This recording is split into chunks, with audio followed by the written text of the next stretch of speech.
I'm Raphael, your host, and this is the Deep Seed Podcast.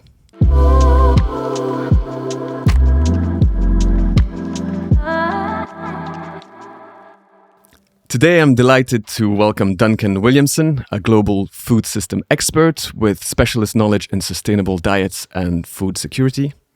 He's the founder and director of Eating Better, an alliance of over 60 civil society organizations working together to catalyze shifts towards healthy and sustainable eating patterns. Hi, Duncan. Hi, Raphael. Before we get into the subjects of sustainable food systems and nutrition, could you maybe introduce yourself, but without talking about your professional life just yet? Okay. So, right, I'm going to go back to the beginning. I was brought up on a small holding in the Surrey countryside. We had about 200 chickens, which in the 70s and 80s, that was a big flock, but clearly it's not now. We also had woodland, so I was kind of brought up around growing food, around preserving food, but also around nature. And that has been sort of my passions my entire life since I was a child. I've seen how things have changed. I've always been passionate about land, nature, its interrelation with humans and with food systems. And that has just been part of what I do, part of my belief system. It's led me to travel the world. It's led me to still living in the countryside in an English village with a wonderful family. And it's still something I'm deeply passionate about, both being a part of, and sort of going out into nature, but also conserving it and doing what I can to sort of enhance nature. Amazing. You studied philosophy originally. How did you become a food systems and nutrition expert? Yes. So philosophy, it was something I was just interested in. So I studied it for my first degree. And as part of that, there's three elements of it that were relevant to me looking at food systems. I did ethics, the ethics of philosophy, and that really changed how I approached, say, livestock. Because you had to think about what are the ethics about taking another being's life? Do you have the right to do that? So that was just a really interesting thing which made me look at the ethics behind decisions. Also did a lot of work on natural philosophy, which I think speaks for itself. So that was, again, interested in the relationship I found between humans and how we treat the land was really interesting for me. And then finally, did a lot of work on semantics, which is how we use language and how language can be used for good or misused. And it may sound a bit random, but that really shaped a lot of my thinking, how I went forward in my life. And then as I left university, and like many others, I stumbled into the world trying to work out what I wanted to do.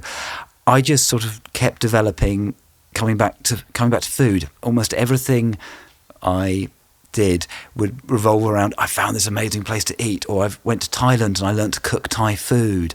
And I went to the Galapagos Island, and when I was there I got talking to smallholder farmers, and I lived on the Galapagos for a year.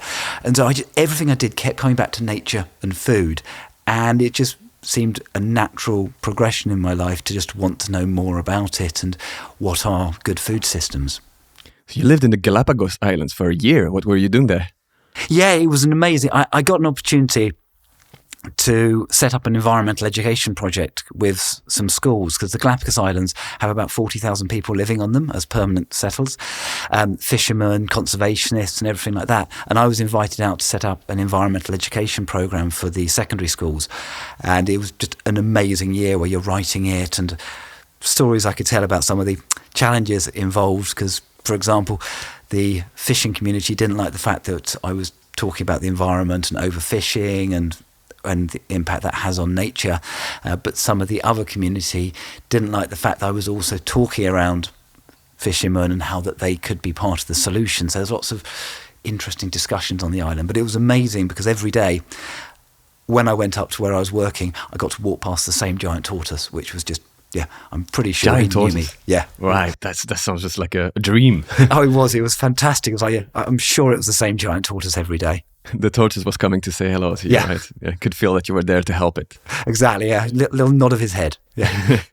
big question, but could you maybe start this discussion by giving us your assessment of the current situation regarding the global food system? Okay, so, right, first of all, I'm not going to say food systems are broken. You often hear people talking around food systems are broken. And I think current food systems are doing exactly what they're meant to do. They are industrial systems which are set up to make a lot of money for some corporations and to produce as many calories as they possibly can. And that's what they're doing. It's what 12 crops and 3 to 5 livestock species make 85% of the calories that we're eating. And they're doing really well. They're producing loads and loads of food. We could feed 10 billion people tomorrow if we chose to. The problem with it is it's built on foundations of sand. It's very, very vulnerable to climate change, nature loss, water depletion. It's also a system that's creating malnutrition across the planet, and malnutrition is bad nutrition, bad food. And even if you look at some of the latest assessments, it's up to 50% of the global population is malnourished. And that's, 750 million people are going to go to bed hungry tonight, but there's almost 3 billion people who are overweight or who are obese or suffering from diet-related ill health. So it's a system that is deeply unfair, that's causing health problems, but it is producing food, it is making money. If you look at it, during the pandemic, the retailers made record profits from what some people said was a broken food system. So someone's making a lot of money out of it. Food production globally didn't go down. So, and the problem with all of this is it is so destructive to the planet. It's the leading cause of nature loss. I think between 60 and 80% of global biodiversity loss is linked to the food system. It's the leading cause of soil erosion. It's the leading user of water, and we're walking into a global water crisis, which isn't talked about nearly enough as it is. It's a significant contributor to global greenhouse gas emissions, and it's making people really, really unhealthy. It's also one of the main causes of water pollution and air pollution. So the food system is deeply, deeply damaging, and that's the problem with it at the moment. And it's a system that, if we're not careful, is going to be so fragile that it will start breaking down and it will start collapsing if there's not a radical change to it. But there are pockets of hope. You see the rise of agroecology. You see the fact that people are recognizing the need for sustainable fishing practices. You recognise things like agricultural biodiversity is starting to gain traction. People are talking about sustainable diets. There's definitely something happening, which is recognising we know the solutions, but it's very, very slow, and the vested interests want to keep the status quo, much like they do with the energy sector, because it's making them a lot of money.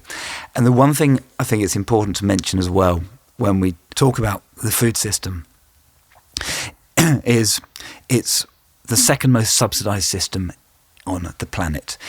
It's also, which makes it affordable to keep the industrial system going as it is, because it's such a fake cost. We don't pay the true cost of food. And I think that is so important to recognise, because people often say it's too expensive to shift to sustainable food systems, when in fact, if you take away the subsidies for industrial agriculture and the subsidies for the energy system for which it relies on, suddenly it's not affordable at all. And if you redirected that money to healthy, sustainable food systems built on agroecology, suddenly agroecology becomes really, really, really affordable and the cheaper option.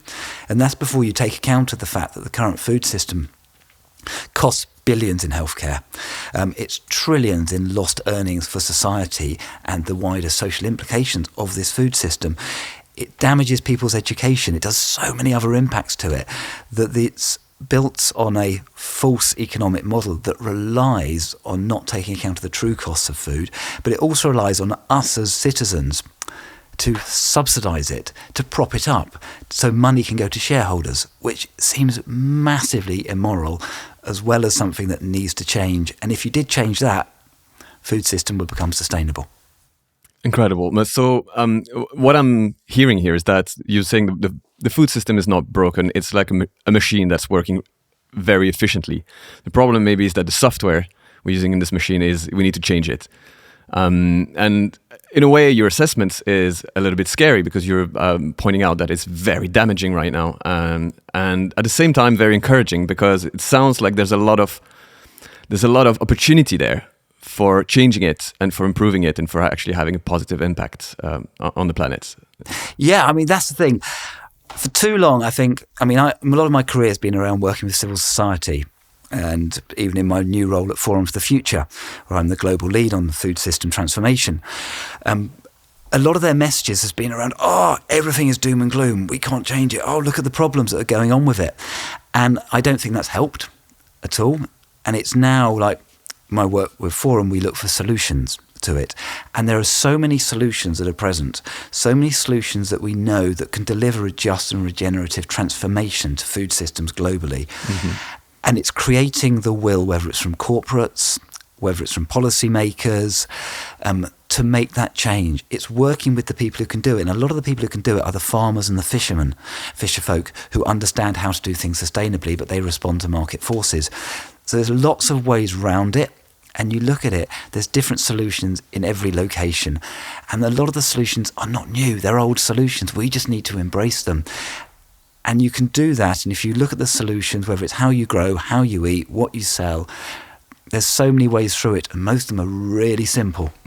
I love it. The key word is solutions. You've said it several times just in the last couple of minutes. And it's really what I want to try and focus on in this podcast, because a lot of people are talking about the problems. Obviously, we have to talk about them too, because you have to kind of set the conversation. But I really want to focus on the solutions, because there seem to be a lot of promising solutions and amazing people proposing these new ways of doing things. And I feel like if we can paint this picture of a desirable future, maybe change will happen a lot faster than if we keep hammering how bad the problems are and how damaging the current situation is.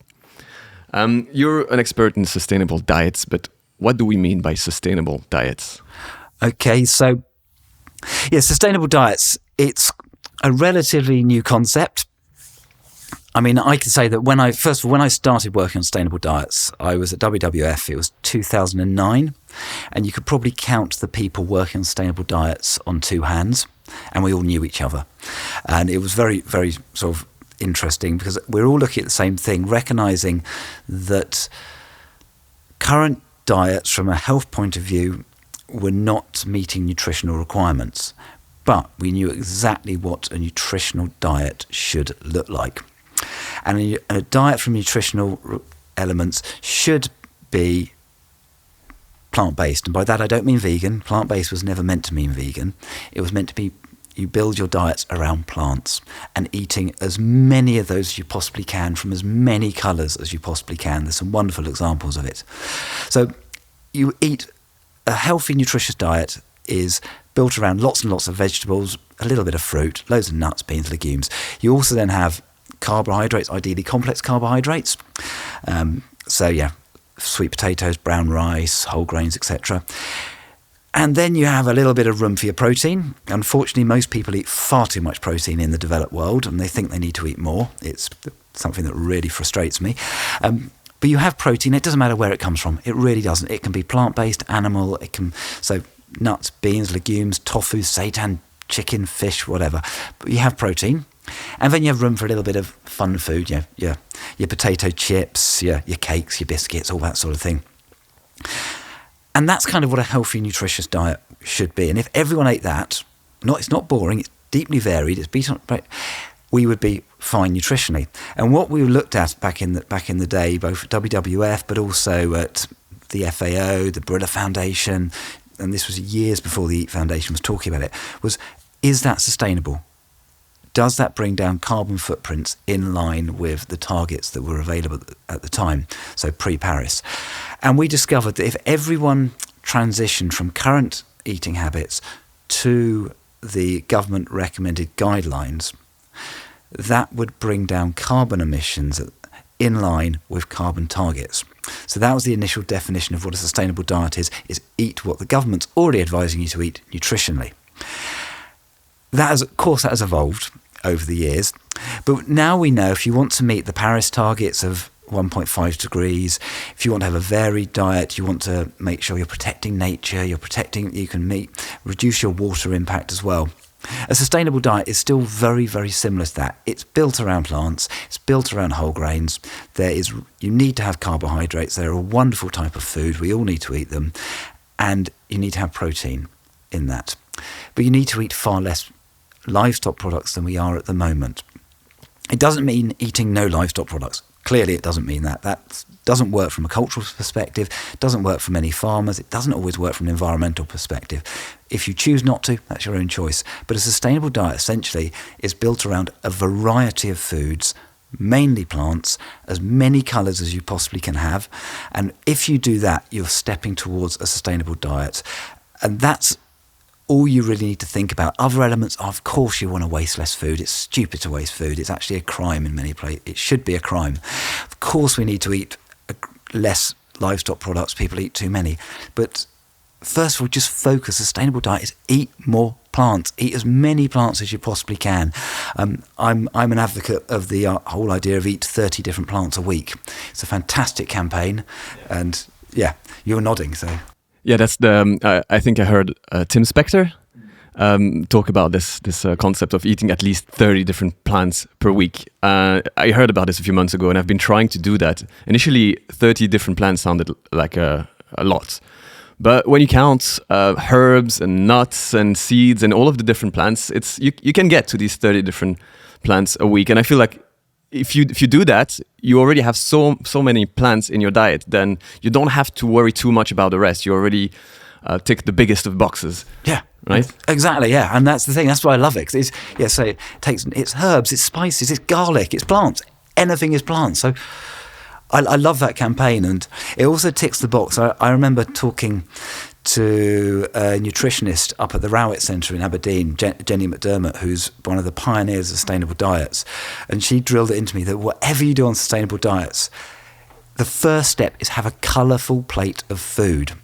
And it's like, have as many colours as you possibly can, which fits into 30 plants a week. If you have loads of colours, you're probably getting a nutritionally balanced plate of food, getting all your vitamins and minerals. It's probably going to be sustainable. Yes, there's questions around air transport and out of season fruit and veg, but that's another conversation. But if you do that, you're going to meet so many of your nutrition markers and so many of your sustainability markers that is such an easy, positive way of looking at it. A colourful plate of food, and who doesn't like that? Of course, that sounds amazing, yeah. But you're saying that where the food comes from is a kind of a different topic, but it's directly related to sustainability as well. So is the place the food comes from and how much it's traveled, is it not a major factor in how sustainable the food is? Yeah, I mean, there's again, like everything with food, there's lots of bits to unpick.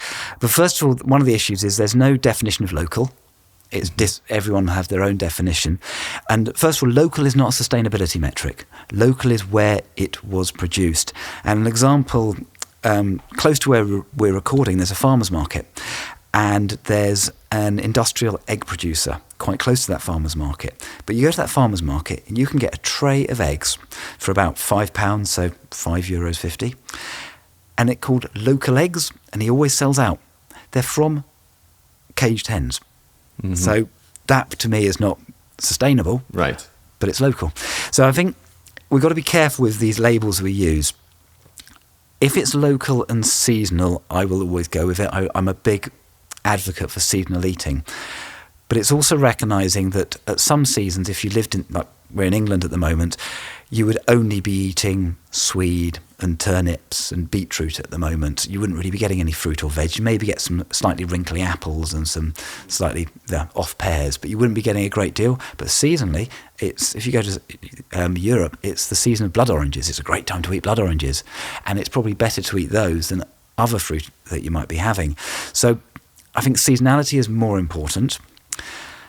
And whatever you look at when it comes to plants, the footprint of an imported plant, even if it's been flown, which I do not advocate for air freighting plants, is going to be better than eating too much livestock products. And there's also a social element behind it as well. A lot of farms in the global south have been set up to grow food for markets in other countries. So if you suddenly go, oh, I can't do that because of food miles, a term which I absolutely hate. What about them? Are you doing anything to protect these people? Are you going to give them a new form of income? And then it's worth just the final bit is the term food miles. It was sort of Tim Lang, who was, again, one of the fathers of sustainable diets. He introduced the term food miles. It was never, ever meant to be a sustainability metric. He was really clear about that, and it got co-opted as a sustainability metric. And it's a really poor sustainability metric. So if I was worrying about things, my thing is local is great if you know where it's come from and you've got the time. But people in urban environments, people in food poverty don't. If it's seasonal, brilliant, fantastic. Really look at that. Try to avoid air freighted, but just learn about where your food's coming from rather than just assuming one label is right and another one's wrong. All right. So you described so far the kind of sustainable diets being a lot of plants, a wide variety of plants, some protein, but less than what most people eat. Ideally local in season. Are we currently shifting towards the kind of diets that we're describing here? And if so, is the transition fast enough? I think, good question. I think people are getting more aware of the diets you need to shift, but it depends where you're coming from. There's massive issues of inequality. I'll focus primarily on the sort of Europe, North America people, so those countries, because it's a completely different discussion when you look at people in poverty in the global south, for example. Some people are getting aware of it. There's a growing awareness, particularly amongst millennials and Gen Z. They're definitely getting a lot more aware of where their food comes from. Unfortunately, my generation, Gen X, I think we are, we dropped the ball, and we're still dropping the ball. We're probably the hardest generation to change their eating habits, and that comes out again and again. Particularly men, it turns out, don't like changing their eating habits. But the people are becoming aware of it.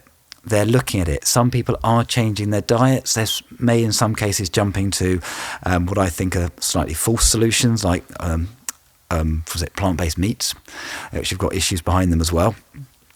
But people are waking up to it. They're waking up to the dangers of ultra-processed food. They're recognising that food supply chains are at risk. The pandemic, I think, highlighted that to many people. So there is definitely something happening, and there's definitely a massive surge towards agroecology in the farming community, in sort of the policy community. So change is happening. But your other part of the question, is it happening fast enough? No, because we've kind of known some of these solutions for 20, 30 years, and change is happening at far too slow a pace. And we are in a situation where if change doesn't accelerate, we're running the risk that food systems will start to fail, or at the very least food will get more expensive. We saw that with the Ukraine war, exactly. It might be happening with all the things happening in the Middle East. It might drive up food prices. And what that means is the food system might still deliver food, but it'll get more expensive, which means you're going to create inequality across the food systems. Is the ideal sustainable diet then aligned with the ideal diet for human health? I feel like we already discussed the topic a little bit, but could we maybe... Yeah, I mean, first of all, just because a diet is sustainable doesn't mean it's healthy. Just because a diet is healthy doesn't mean it is sustainable. But taking away some of these fad diets like the paleo diet, the keto diet, etc., which that's another podcast. But taking away them, if you look at most governments' healthy eating guidelines, they work from a sustainability point of view as well, and that's where we should start. Maybe some of them go further, but just start with that. That's something governments already endorse, something most food companies already recognise. It's something most schools will teach in most countries. So if you start with that, you're starting to help people understand what is a sustainable diet. So it does work from that perspective. It gets more complicated. Of course,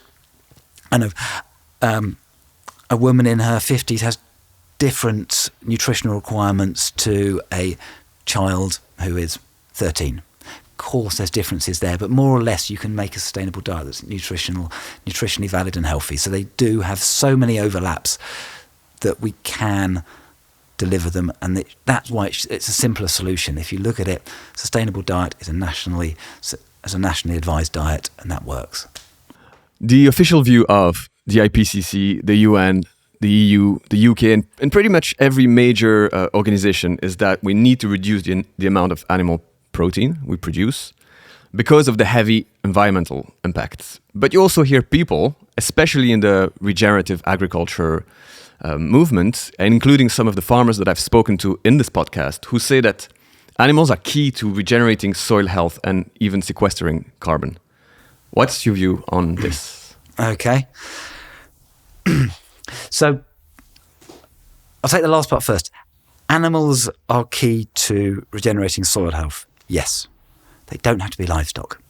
So let's think about that. You don't have to farm the animals. So the assumption that it's farmed animals that are a solution, I think you have to slightly take a step back and go, yeah, but what about nature? What about biodiversity? Soil is rich for biodiversity, but what about the mammals that lived above it, or what about the birds? But I think there's so much to unpick here, and this is where I mentioned that I did philosophy and did semantics. So I'm interested in words, and what you hear with a lot of people in this debate, they misuse and mix up words.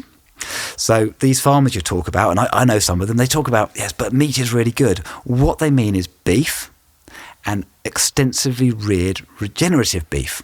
That's not beef in a feedlot. But meat also covers poultry, pork, lamb, goat, cows. It covers every animal you eat is meat. So it's using the terms as they're used. They're used to mean different things. So you find yourself sometimes having a discussion with someone and they mean regenerative beef, but then you talk to someone else and they mean all types of meat because they're using terms in a mixed up, muddled up manner. And I think that's part of the problem. And when you talk to a lot of these regenerative farmers, they condemn feedlot beef. They don't mean feedlot beef. They don't mean industrial chicken. They don't mean chicken. A lot of them, you talk to them, they don't mean chicken or pork either. And there is a massive role for regenerative livestock systems. The question is, how much? How much should people be eating from them? And you can't feed the whole planet on the same amount of meat as we would eat in France, in Belgium, in England, in the US. If you did that and it was all regenerative beef, you'd need to chop down every single tree on this planet. And even then you wouldn't have enough because it's far too much. And that's far more meat than you need to eat for a healthy diet. So it's look at these in a more joined up manner. And yes, there's an issue with sweeping statements, but what does it mean to grow beef from regenerative systems if you want to enhance biodiversity? And biodiversity is collapsing. We have to do that. So I think you need to be really, really careful. But without doubt, people need to eat far less meat and livestock products in the global middle classes.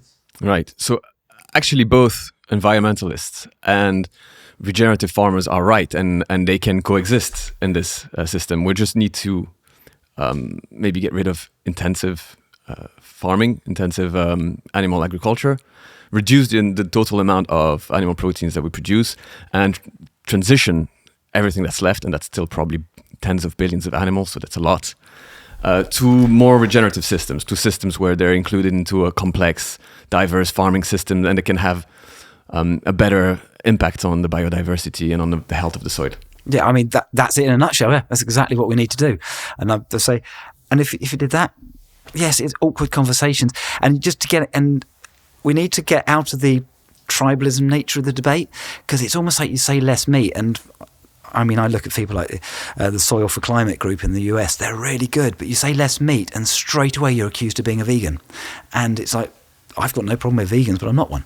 And I'm saying less meat. It's so different. And also, I mean, I found that and if you say less meat, I've had this, you can also be accused as, I was called a livestock apologist by the Vegan Society because I said less meat.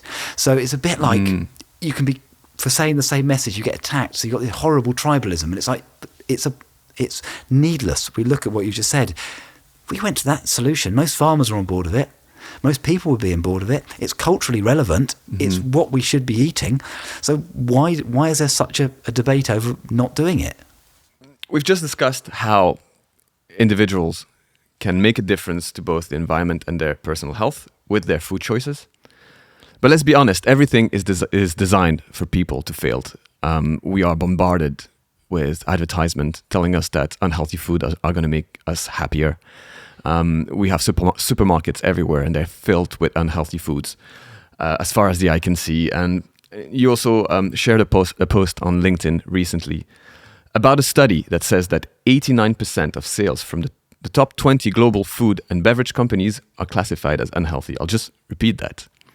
89% of sales from the top 20 global food and beverage companies are classified as unhealthy. Isn't it a little bit hypocritical to point the finger only at consumers, and shouldn't policymakers and businesses be made more accountable for this? Yeah, I agree. Yeah, I think it is. We can't just point the finger at people.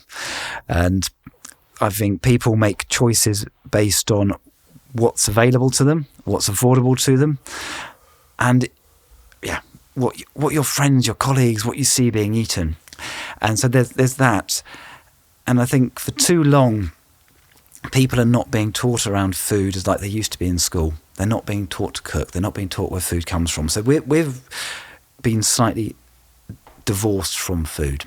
So yes, there is personal accountability, exactly. But I think, policymakers, I have huge issues with how they have failed repeatedly on this. And I think corporates, I'm trying not to be too down on corporates, but yes, they know what they're selling, they know the impacts of it, and they use all the excuses in the book to say it's not their fault. And what I've noticed in the years of working in this space is when you talk to policymakers, they'll go, it's not us, it's not us. It's not our job to be a nanny state, which is again a false narrative they're using.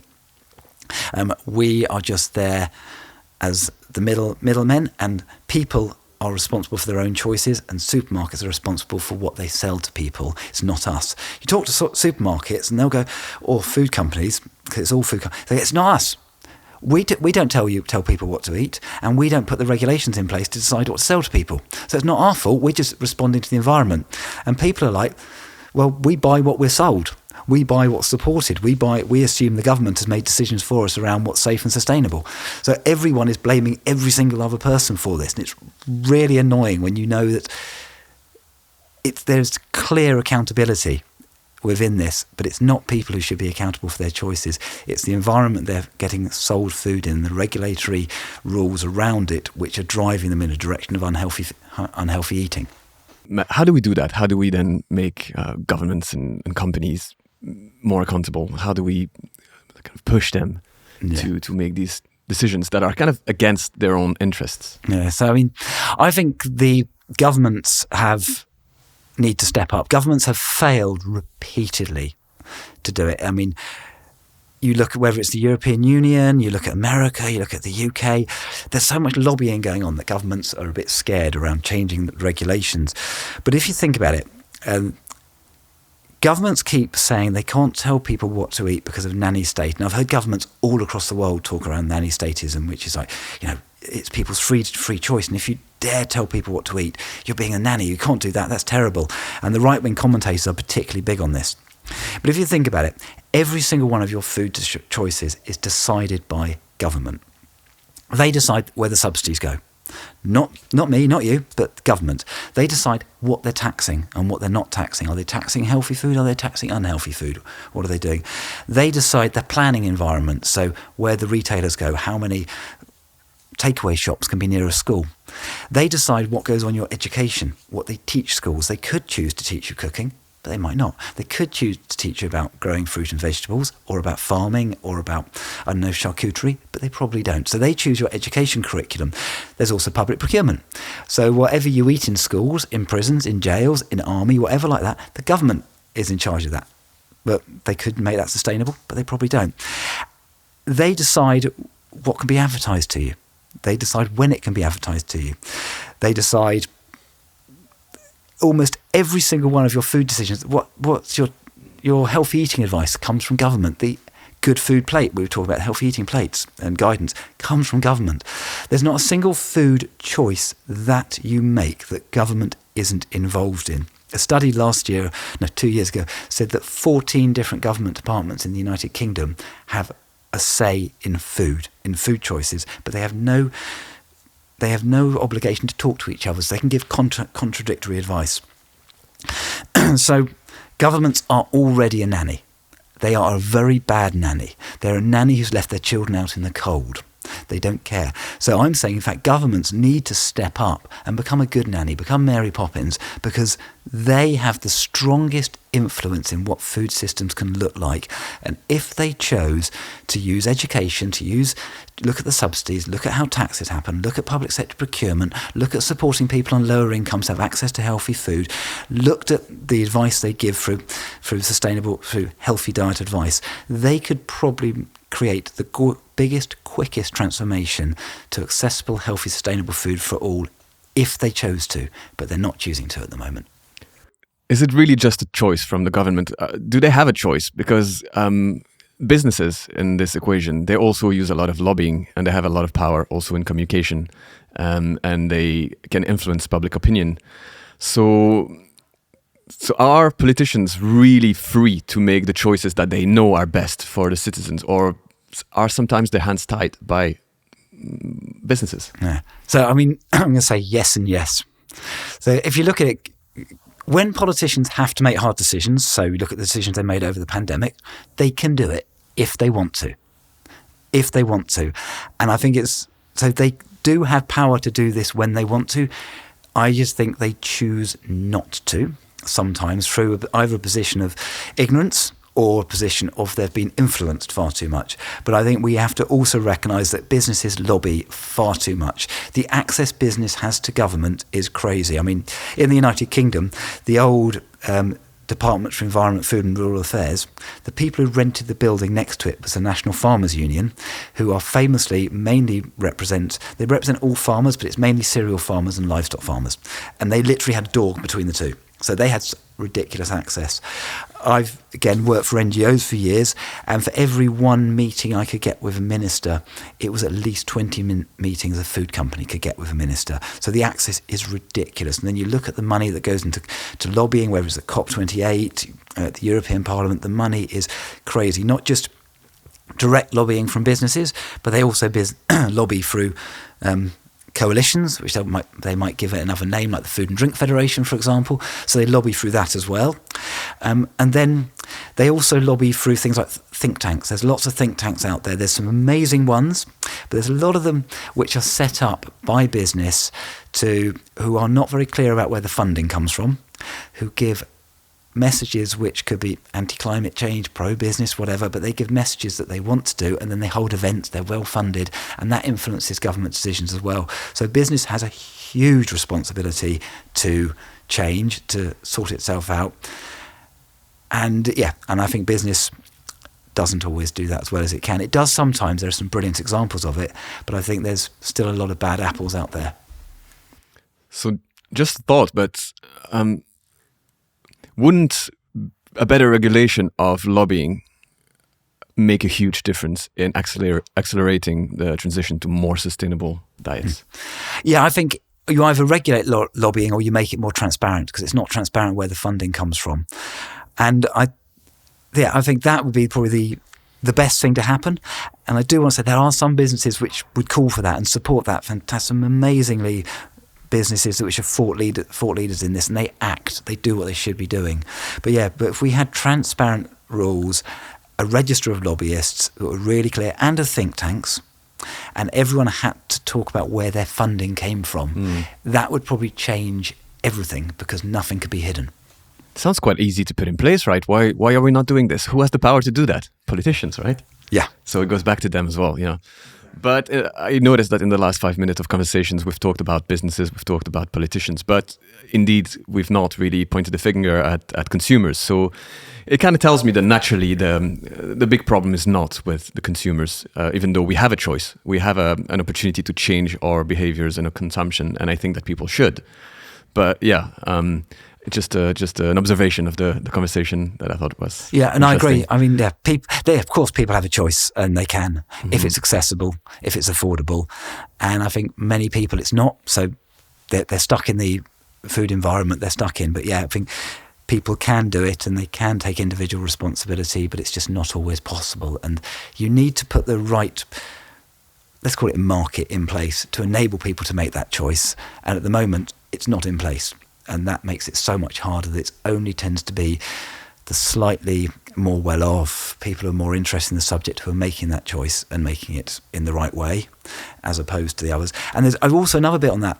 You've also got an issue where there's lots of misinformation coming out of there from, say, if we're talking about diets, from some of the people in the diet industry, like the keto diet, the paleo diet, all that those diets. They don't work. They're not sustainable. They're not built on any scientific evidence at all. But they're promoted by influencers and people with vested interest. So that confuses people, and that's not us as people's fault. We get confused because we're being fed misinformation. Right. You mentioned the COP28, and I know that you were present at the COP. Mm-hmm. How did it go for you personally, and what was your impression of the meeting as a whole? Yeah, so COP28, it was a weird event. It was in Dubai. Right. It was really weird. It was the strangest one I've been to. But I've been going to COP since 2009, the Copenhagen COP, so about 14 years. That was a horrible one to be at, 'cause it was very depressing by the end of it. But food has often been on the agenda at COPs. It's been mentioned, agriculture, food systems in some way, food security. But this was the first COP where there was so much presence there around food. I've never seen it as visual as it was here. There was a food day. There was a declaration around food and nutrition. You saw lots of people coming together around the need to recognise food systems solutions, the need for agroecological solutions. Not enough on seafood for my liking, but so it was really exciting to see so much around food, so much buzzing. Food systems was mentioned in the final declaration. It was in the declaration. It was like, yes. And what did it say? Well, it recognised that food, when it comes to adaptation, food systems are a key part of the solution. And just to have it in there was so exciting because it wasn't going to be in there, and we didn't think it would make it in there. So I felt really positive. I know lots of people have been very negative, and I've got some bits about COP which frustrated me. But it's overall to have that presence, to have that much interest, to have that many vested interests, to say how big it was. The actual sort of the livestock lobby turned up en masse. It was crazy. I've never seen that many livestock people en masse at a COP. They've ignored it. So clearly something's happening. Even down to the fact that one morning on the lift down to breakfast, I got into a lift and with the Oregon Cattlemen Association from the United States, who by the time I left that lift, I knew all I could possibly ever want to know about cattle in the Oregon and how they're the solution to all the climate problems. Different topic. I came across a few studies showing there's a pretty dramatic decrease in nutrient density in our foods over the last few decades. In a recent study published in 2021, it was found that fruit and vegetables sold in the UK now only contain around half the amount of key nutrients that they did in 1940. What is your explanation for that? I think the simple thing is climate change. What we know is climate change is making foods less nutritious. It's making so. What we know, there's a couple of things climate change is doing to food systems, which is quite terrifying. One is it means yields will start to drop soon, and we're going to see some of the global harvests are going to start to decrease. So you're either going to need more chemicals, or you're going to need to put more land aside to grow the same amount of food, not grow more food. But also we're seeing that across the world, that a lot of crops, particularly because it's so many monocultures and single species that we're growing, they're becoming less nutritious because of the change in weather. And it's not just the crops, but say the grasses that cows eat are becoming less nutritious. So cows and the milk they produce are becoming less nutritious as well. So it's going across the board, and climate change is massively impacting on that. It's a part of food systems that aren't getting nearly enough attention yet. And then another problem is a lot of the industrial systems don't tend to produce as nutritious food. Because say, particularly if we look at animals, a chicken is omnivorous. A chicken should be eating everything. I mean, I've had sort of chickens most of my life. And if you want an animal that can clear your garden of all the insects and all the pests and all the seeds and stuff like that and eat the grass, chickens, they're brilliant. They eat everything. And that means you have a meat animal or an egg, which is really nutritious because it's got so much differences going into it, like a person would if you ate lots of food. But when you feed an animal on a diet of just one or two things, it's less nutritious naturally. And if an animal isn't doing as much exercise, if it's on a perch in a barn or something, it doesn't develop the muscle, so it's going to be less nutritious as well. It's going to be a different form of meat. So what you're seeing is climate change, and then how we rear our food is making it less nutritious as a result of that. And it's something we need to look at. There's loads of solutions around it, one around promoting agricultural biodiversity, but it is a massive issue that hasn't got enough attention yet, and we need to start really worrying about it before we end in a position where food is just not nutritious at all. Okay, and what about farming practices? Because I've been discussing in this podcast in the last few episodes how different farming methods can impact the soil health and the biodiversity within the soil. And we've also discussed in particular mycorrhizal fungi and its amazing potential for expanding the reach of plant roots into getting nutrients from deep into the soil and water and all of the things it needs to grow healthy and to bring all this nutrition to the plant. So I have not read anything specific on the topic in terms of studies, but it seems obvious to me that a plant growing in a healthy soil will have more nutrition than one that's grown on a dead soil that's just pumped with synthetic fertilizers. Yeah, no, completely true. Yeah, you need to look after the soil, and it'll look after everything else. And I think that's such an important lesson that we need. That's why we need to move away from monocultures and monocrops, because, like you say, fertilizers, pesticides, that goes into it. You don't want to overgraze something because that kills the grass. And we also need to look at how to enhance soil and how to enhance biodiversity, because as climate change is affecting ecosystems, it means species are moving. So how do you encourage the new biodiversity in there, which can help maintain the soil? It's really important to bring things like trees back onto bring back trees onto farms. Is look at how we are treating the land and the right density. But it's so important because livestock are massively important. They're manure. It's brilliant. That manure is a bed of nutrient for soil, for grasses, for insects. There's so much livestock bring to plants if you do it, to bring to soil if you do it right, and we need to really encourage that and step away from the chemical focused farming systems we have and look to more natural agroecological ones. While researching this conversation, and in particular this topic about nutrition density, I had a bit of a light bulb moment. But does it really make sense to keep measuring food production in weight and volume? At the end of the day, what matters is the nutrition present in the food. That's what nourishes us, not the volume or the weight. I just want to tell a little story to illustrate that. Let's imagine that the both of us go to the market to buy apples, and you go for the cheapest apples at £2 per kilo in the UK. £2 per kilo, and you buy a kilo of apples. And I go for the ones from a local farmer who's like a regenerative farmer, and his apple costs £3 per kilo.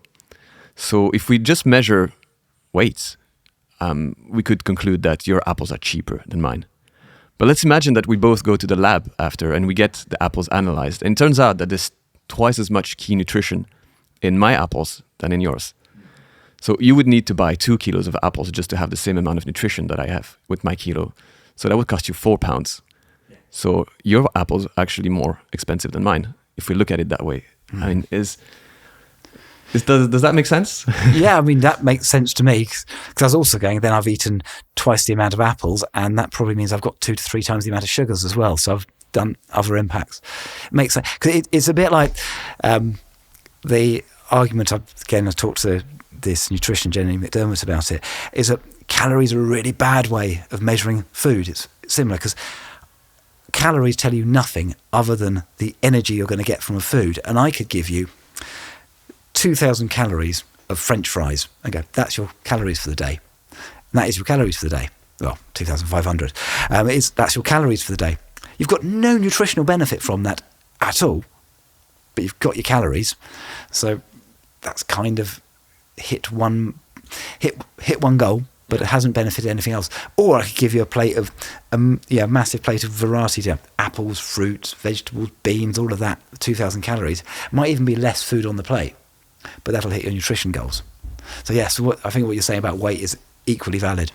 But it also seems like it's an incentive for the food industry to produce more volume or more calories, regardless of the quality of the product, regardless of the nutrition within it. And I don't know, it seems to me like if we started looking at the nutrition rather than the volume or the number of calories, all of a sudden, farmers who take care of the soil and the biodiversity and have more nutritious food would gain a massive advantage in terms of the comparison between the price of the food and the products that they sell. Yeah, I think that makes sense, yeah. And if you could get farmers more involved in the conversation, not the lobbyist groups, but the farmers more involved, which almost advocates for a relocalization of kind of food systems where you connect farmers in an area to the urban area, and so people can talk to each other and share what's good. You'd probably take an enormous step forward to delivering sustainable diets that work environmentally and work for the land or for the oceans. Have you heard of any discussions around that topic at all, or is that something that doesn't exist yet? This is one of the things that gets me really excited at the moment about, and really optimistic. I've kind of given up on national governments at the moment. I think stuff's happening at international level, but national governments keep just not doing nearly enough. But when you look what's happening locally with cities, like things like the Milan Protocol, the C40 Cities Network, you look at in the United Kingdom, Southwest Food Partnership, they're amazing. And these are where you've got cities or rural communities coming together and connecting with each other, connecting with schools, with hospitals, with community groups, with, community fridges. And the food is cutting out all the middlemen, and they're making the changes we need to make. But they've come to this conclusion. You don't need someone like me talking about it. The farmers know what's good. Communities know what they need to eat. So they're just doing it. And you're seeing this happening all over the world, and it's happening without the national government saying you can do that. They've just gone, you've not done it, so we're doing it. That's amazing. I love it. There's three words that we bring together here, like food, community, and connecting. Three words that you just said that I think are so important. We're in a bit of a crisis of happiness, and a lot of people have issues with their mental well-being and stuff, much more than in the past, it seems. And I feel like these are some of the biggest reasons for that is the lack of connection, human connection, part of a community, and quality foods. They're like some of the key, I think, reasons behind this issue. Is if you can bring all of that together, and it's actually helping the food system as well, and the farmers and the people who produce that food, then it seems like a win across the board, right? Yeah, exactly. That's exactly it, yeah. What is your vision for the future of food systems if you had to imagine the perfect situation 20 years from now? Okay, my vision will come down to it's varied food systems. There's not one single food system. They must be culturally appropriate because we all have different cultures, different histories, and I think we should learn from our food histories and where we've come from. But I think a food system built on agricultural biodiversity, there's well over 6,000 varieties of plants you can eat that we know about that could be commercially produced. So we build our food systems on diverse food systems, diverse varieties, which will be probably a lot tastier as well. They work for rural communities. You recognise the role that farmers, fisher people and their communities play. They get paid a real price, a proper price for their food. They're valued.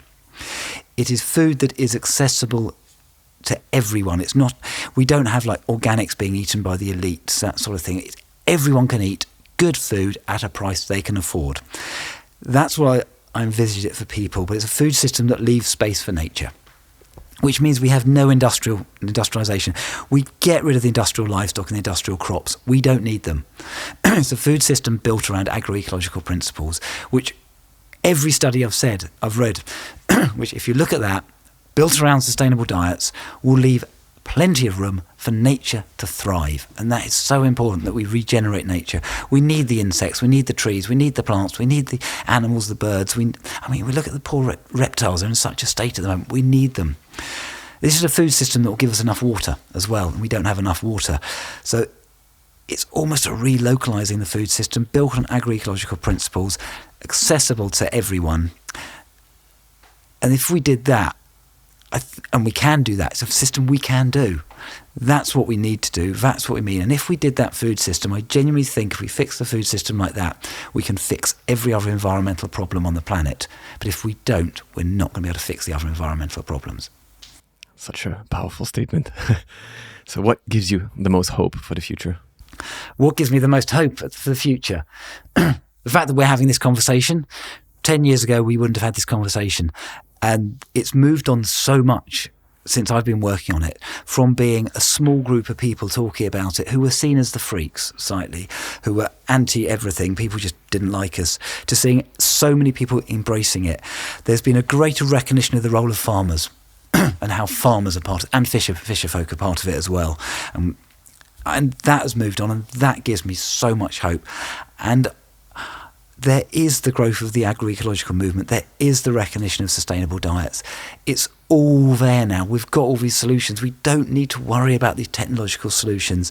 I know there's some wonderful things happening about cellular meat. I know people are talking around fermentation, but that's a lovely extra. It's a nice extra, but we don't need it. And we know the solutions. And that just gives me so much hope that people are starting to coalesce around these solutions. Incredible.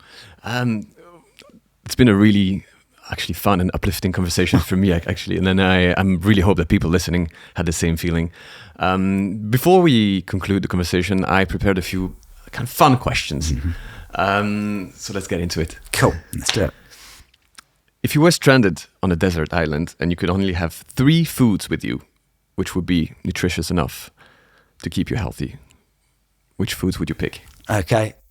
I would pick the 3 foods that I genuinely couldn't live out. I love lentils. So I'd have lentils there because I think you can make almost anything out of lentils. And I would want something for flavour, and I genuinely be torn between garlic or chilli, but I'd probably go down with chilli because I really, really like chilli. And I also... It's a kind of I have almost an addiction to spinach where I have to have it with every single meal. So I'd have to bring spinach to it as well because I just really, really like spinach, raw or cooked.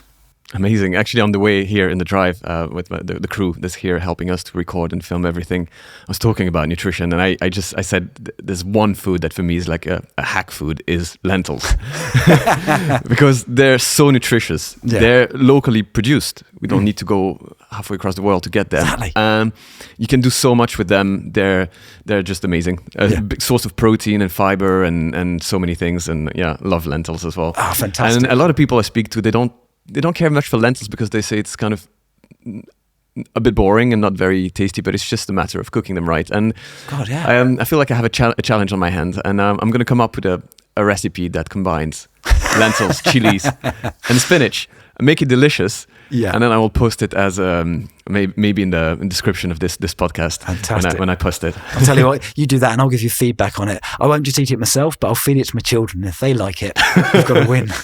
Amazing. Is there any guilty pleasure foods that you really wish were more sustainable and healthier? Yeah. I mean, probably the one is I used to love potato chips, crisps. And I used to it was one of those things, they were always a treat growing up. When I became an adult, it was like, I eat at least a packet a day. You go for a drink, you'd have a bag of them. Absolutely love them, but I don't really eat them anymore because they're so unhealthy. So I'd love to have a way of making them really healthy and really sustainable because you've got the packaging as well around it, which just causes litter everywhere. So I would love them to be made sustainable and healthy. I would love that too. I love crisps as well, and I just refrain from buying them because I know if they're in the cupboard, I'm going to eat them. Same here. And also there's all of these new crisps brands that made from quinoa and stuff, and they look like fresh and healthy, but they're not at all. Just warning you, listening here, like if you look at those chips, usually they're just as unhealthy as the usual potato chips. Exactly. I look at the ingredients on the bag and go, oh, okay, still made out of that, still got these additives and this in it. And then the packages, you see the packets everywhere. So yeah. So last question. Imagine you're hosting a dinner party and you can invite any 3 people from history or fiction. Who would you invite and what meal would you cook for them and why? Okay, so I love this question. Well, the first is I would have to have David Attenborough there because he's a legend. And it's just, I would love to sit down and have a chat with David Attenborough. I think he would be brilliant. I would also, this is very, very British, but we've got a lady in her early 80s called Mary Berry, and she's been writing cookbooks since the 1960s, and she's the first lady to host Bake Off. And I would just love to have her there to be able to cook her some food, just to see if she liked it, and almost as a way of saying, thank you. You've really, really, really, you've taught generations how to cook, and you've made it really positive. And then I was really, really stumped about who to have as a third person, because there's so many people it could possibly be. And you're like, I'm not sure. Do I want someone funny? Do I want someone serious? Do I want a really entertaining conversation? And it's just one of the things I was like, and just completely drew a blank. So what I thought was I'd want to invite someone who's inspirational, but I also find quite funny. So I would invite the comedian Eddie Izzard. And because he did all those marathons before they got trendy to do it. Yeah, he wants to become Member of Parliament, but he's also really funny, really sharp, really intelligent. So I think if you had all of them around the table, you'd learn so much from them, from very different life experiences.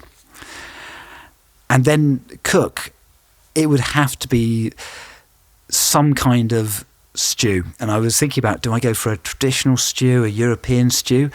But my favourite food to eat, if I'm going to have it, would actually be a lentil dal. And so I'd cook a dal with rice. I'd make some bread, because Mary Berry, baker, wants to make sure I can make bread, see what she thinks of it. And then I'd have some kind of vegetable curry stew as well. So that's kind of it's more than one dish, but that's how I make it into a whole meal based sort of probably around sort of the Kerala region of India. That sounds amazing. Please invite me too. All right, Duncan, thank you so much for your time. It's been an amazing conversation. I loved it. I'm so grateful. Thank you. No, thank you very much for inviting me. I've really enjoyed it. It's been good to talk. Good to meet you as well. Yeah, thank you.